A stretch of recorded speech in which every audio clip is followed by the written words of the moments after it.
On some investigations, you might experience like lots of stuff, and then other investigations I've been on, you could be there for like a month and just experience one thing.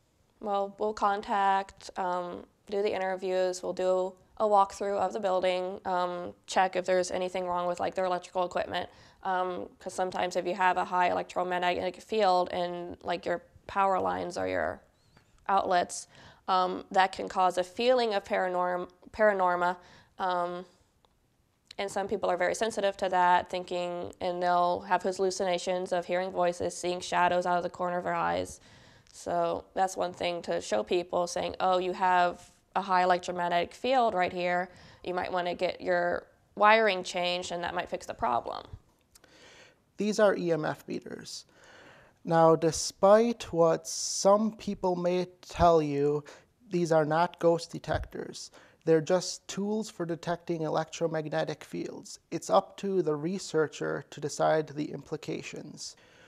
We use tri-field EMF meters. These are probably the best EMF meters you can get for ghost hunting, and here's why.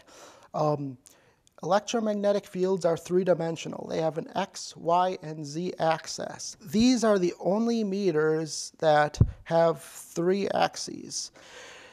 This is a tri-field natural EMF meter.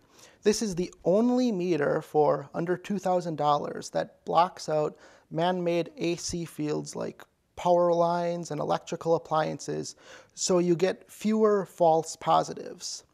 Now, the downside to that is you can't walk around with this meter in hand. You have to actually set it down on a surface, maybe a couple feet away, and you have to sit in a chair and you have to watch it.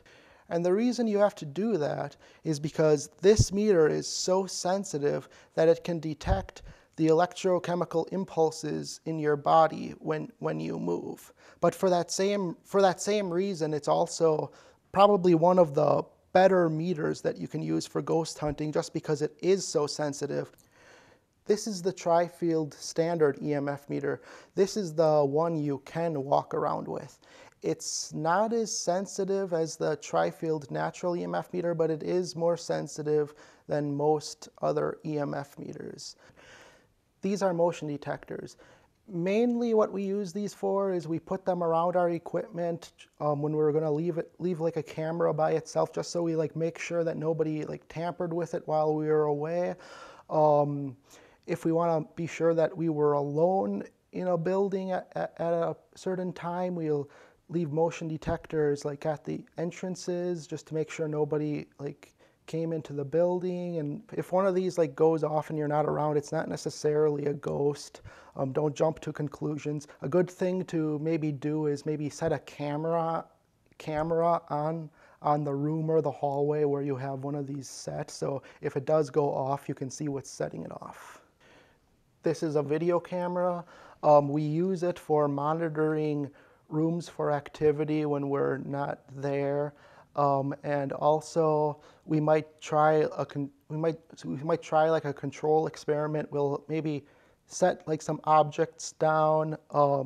Like we might put like a penny down on a piece of paper and draw like a little circle around it, and then we'll set a camera on it, and we'll ask the spirits if they can maybe move the penny, and then like we'll go and we'll do our investigation, and at the end of the night we'll come back and we'll see if it moved, and if it did, we can check the camera to see what happened.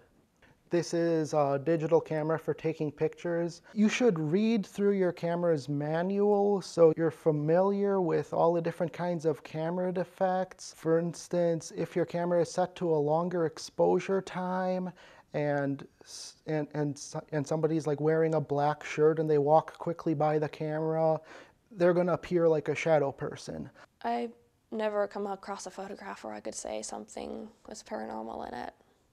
I mean, there's too many things with a camera where it could be something natural, unless I see like an actual, maybe if there's like an actual shadow that can't be explained or something like that. If there's something you can't recreate, then that could be something. But personally, I've never come across anything that I couldn't explain.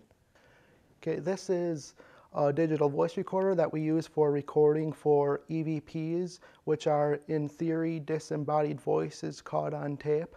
There are a lot of other things that it could be. When we start an EVP session, the first thing we do is we have everybody who's there state their names out loud so that we can recognize their voice. You don't whisper, you talk at full volume. If there are any kind of sounds at all that could later be mistaken as an EVP, you want to say them out loud into the voice recorder. For example, you would say, that was a stomach, that was me shifting, that was a car going by. Actually, for me personally, I think is one of my favorite things. Like with the camera, you can go, oh, that's dust, shadow, your finger in front of it, a piece of hair, whatever. But if you hear an actual voice coming back, you know nobody was else in the room talking at the time. That's pretty good evidence, and also shows that there's some kind of intelligence behind it too. Anything that we capture or experience, we try to correlate with other data. So like if we get if somebody has a personal experience, we try to correlate it with an EMF spike and an EVP.